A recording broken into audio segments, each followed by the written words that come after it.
Karena ilmu yang memiliki keutamaan yang luar biasa, yang ilmu yang bisa mendatangkan seseorang temakut kepada Allah. Kan ilmu yang dengan ilmunya gotnyan mutamah berani untuk berbuat maksiat kepada Allah.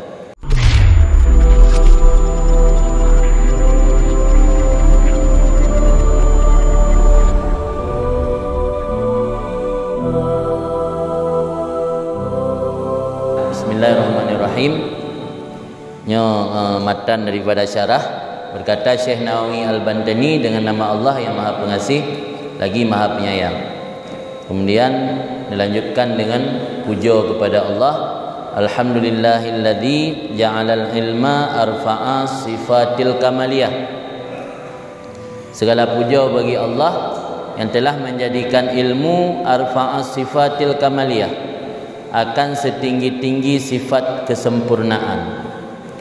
Artinya Allah, sifat kesempurnaan manusia yang paling tinggi adalah ilmu. Naurung sempurna dengan ketampanan, naurung sempurna dengan kecantikan, naurung sempurna dengan kuat fisik. Tapi ternyata di atas sifat yang sempurna, sifat yang paling tinggi yang lebih sempurna itu ilmu. Ilmu mengalahkan segala-galanya. Dum dakalan urang menyotau secara rupa hana thotung, tapi karena ilmu gaknyan bernilai. Dum urang dakalan secara materi gaknyan hana thoturi secara materi, hana thapuna, tapi karena ilmu gaknyan dikenang. Yang secara dunia belum di akhirat. Nyo di akhirat lebih long. Dalam Al-Quran ni pegah oleh Allah, yarfa'illahu alladhina utul ilma darajat. Darajat kalimat jih jama', darajatun mufrad, darajatun jama', le darajat. Dumna beda derajat urang na ilmu dengan yang hana 700 beda. Pegah oleh Ibnu Abbas waktu tafsir ayat yarfa'illahu alladhina utul ilma darajat, 700 boh derajat gebili Allah ke urang yang na ilmi. Antara sabuh derajat dengan derajat watihnya jarak jih perjalanan 500 ton jangan dapat. Kita jangan dapat 500 ton kira-kira padum jiuh saja. Kedum jiuh antara derajat pertama ke derajat kedua. Menanci dari kedua ke le sampai ke 700. Tapi memandum kelebihan keutamaan yang pegah ke urang na ilmu babedak hana getulih memandum yang na syarat bila mereka mengamalkan ilmunya. Karena ilmu yang memiliki keutamaan yang luar biasa, yang ilmu yang bisa mendatangkan seseorang temakut kepada Allah. Kan ilmu yang dengan ilmunya gotnyan mutamah berani untuk berbuat maksiat kepada Allah. Maka ilmu nagisilah hujjatun laka, na hujjatun alaika. Hujjatun laka, ilmu yang dengan ilmunya bisa membela tanya orang akhirat. Yang hujjatun laka. Nah, tapi hujjatun alaika, ilmu yang dengan adanya ilmu malah memberatkan tanya orang akhirat.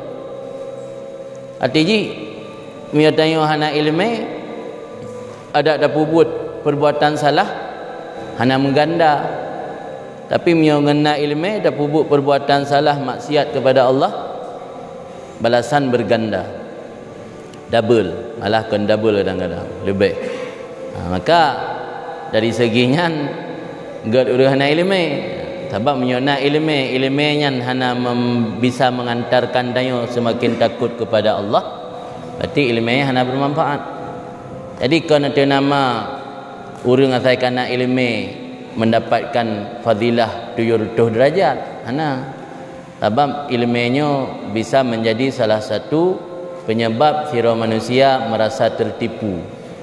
Tertipu, terlena dengan ilmu, gepikir hana payah beramal le kasih dengan ilmu, tahu-tahu roh akhirat hasil jih kosong hana tapuna.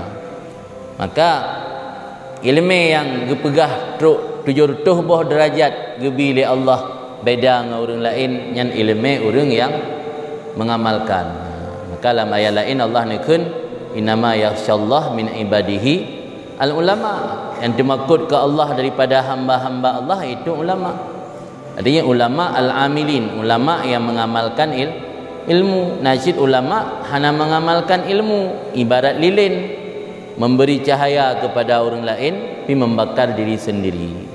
Yang ibarat orang nak ilmu tapi hanya ga amalkan kero. Kegop ge sampaikan kero hanya ga amal. Memyengena ilmu hanya payah tak beramal le. Bahkan ulama sekaliber Imam Syafi'i, Imam Hambali, Imam Hanafi dan Imam Maliki uringan ge bagi watel hebo.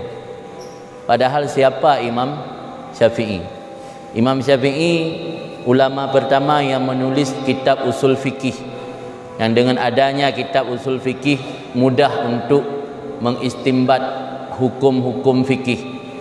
Imam Syafi'i pendiri dan penggagas mazhab Syafi'i, mazhab yang paling banyak pengikut di dunia. Beliau membagi malam 3 waktu. Pertama untuk istirahat, kedua untuk ilmu, yang ketiga untuk ibadat kepada Allah. Seandainya dengan ilmu kasib hana payah amal le, bahkan ulama sekaliber ilmu Imam Syafi'i hana dicukupkan dengan ilmu.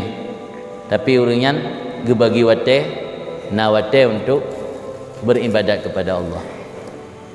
Maka ini gebegah ditengku yang paling tinggi sifat kamaliyah, sifat kesempurnaan adalah ilmu.